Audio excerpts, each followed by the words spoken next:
Hi hello నమస్తే welcome to Praveena's kitchen. ఇవాళ వీడియోలో కరివేపాకు పొడి ఎలా చేసుకోవాలో చూపిపోతున్నాను.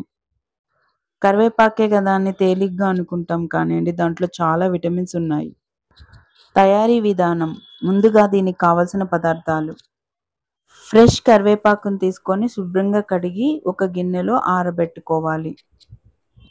ఇంకా ఎండుమిరపకాయలు, ధనియాలు, మినపప్పు, జీలకర్ర, మిరియాలు, చిన్న నిమ్మకాయ సైజ్ అంత చింతపండు, ఇంకా వెల్లుల్లిపాయ. ముందుగా ప్యాన్ పెట్టుకొని ఆయిల్ వేయకుండా కరివేపాకుని వేయించుకోవాలి. ఫ్లేమ్ మీడియంలో పెట్టుకొని కరివేపాకుని మాడకుండా వేయించుకోవాలి. ఇంకా కరివేపాకులో మనకి calcium, iron, magnesium, phosphorus, B6 పుష్కలంగా లభిస్తుంది.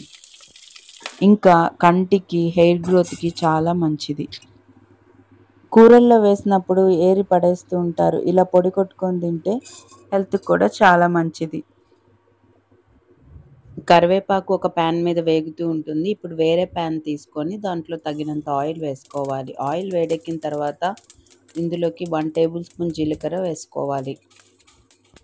ఇవి కొంచెం వేగిన తర్వాత 1 టేబుల్ స్పూన్ ధనియాలు వేసి వేయించుకోవాలి. ఇవి కొంచెం వేగిన తర్వాత ఇందులోకి ఒక అర గ్లాస్ మినపప్పు వేసుకొని వేయించుకోవాలి. మినపప్పు దోరగా గోల్డ్ కలర్ వచ్చేంత వరకు వేయించుకుంటూ ఉండాలి. ఇలా ఈ వీడియోలో చూపించినట్లుగా ఇలా మాడకుండా వేయించుకుంటూ ఉండాలి.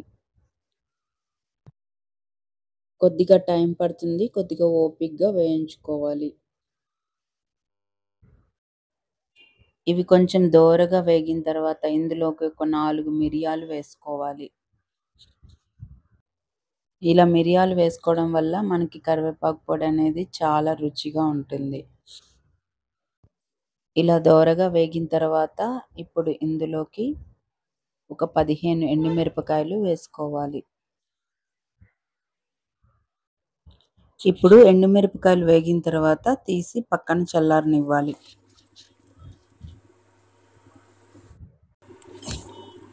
ఇప్పుడు కరివేపాకు కూడా మనకు ఆల్మోస్ట్ వేగిపోయింది. ఇంకొంచెం వేగితే సరిపోతుంది. ఆకు పట్టుకుంటే ఇలా పటపట తునిగిపోవాలి. అప్పుడే మనకి బాగా వేగినట్టు.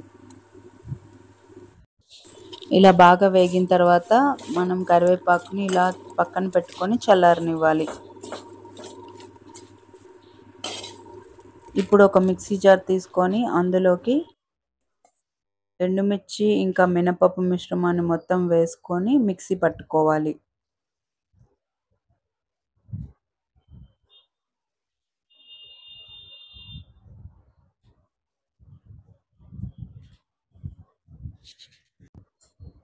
ఇప్పుడు ఇందులోకి తగినంత ఉప్పు కూడా వేసి మిక్సీ పట్టుకోవాలి.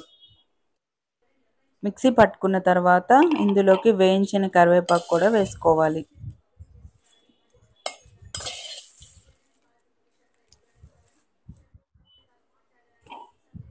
ఇప్పుడు ఇందులోకి గింజలు తీసేసిన చింతపండు ఇంకా వెల్లుల్లిపాయలు కూడా వేసి ఒకసారి మిక్సీ పట్టుకోవాలి. ఇప్పుడైతే మనకి కరివేపాకు పొడి అయితే రెడీ అయిపోయింది. చూడండి ఎంత మంచి కలర్ వచ్చిందో. పర్ఫెక్ట్గా మనకి కరివేపాకు పొడి అయితే రెడీ అయిపోయింది. కంటికి చాలా మంచిదండి అసలు ఈ కరివేపాకు పొడి తింటే. ఇదంతా ఒకసారి గిన్నెలోకి తీసుకొని కలుపుకొని బాటిల్లో పోసుకుంటే 2 నెలలైనా సరే మనకి మంచి స్మెల్ వస్తూ ఉంటుంది. ఈ పొడి ఇడ్లీలో కానీ అన్నంలో కానీ చాలా బాగుంటుంది. ఉప్పు కూడా కరెక్ట్గా సరిపోయింది. ఇప్పుడు వేడి వేడి అన్నంలో నెయ్యి వేసుకొని తింటే చాలా బాగుంటుంది. ప్రతిరోజు ఒక ముద్ద తింటే కడుపులో ఏమన్నా ప్రాబ్లమ్స్ ఉన్నా అన్నీ క్లియర్ అయిపోతాయండి. నచ్చితే లైక్ చేయండి, షేర్ చేయండి, కామెంట్ చేయండి. చాలామంది మా ఛానల్ని సబ్స్క్రైబ్ చేయకుండానే చూసేస్తున్నారండి. ఇది మా ఛానల్కి చాలా హానికరం. ఓకేనండి. నచ్చితే చిన్న లైక్ చేయండి, కామెంట్ చేయండి.